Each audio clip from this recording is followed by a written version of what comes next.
Connecting AFAS with Power BI is easy with Peliqan. Let me show you how.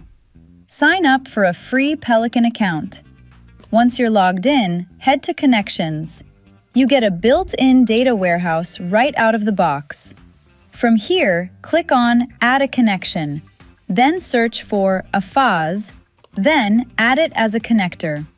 As soon as the connection is established, a pipeline is created automatically. Your data is instantly available as tables inside the warehouse. Now, open Power BI. Select Get Data from Another Source. Choose Postgres as the database type. Copy and paste the warehouse credentials from Peliqan into Power BI and connect. That's it! Your transformed tables now appear in Power BI, ready for dashboards, reports, and analysis. Skip the complex setup. Try Peliqan for free today.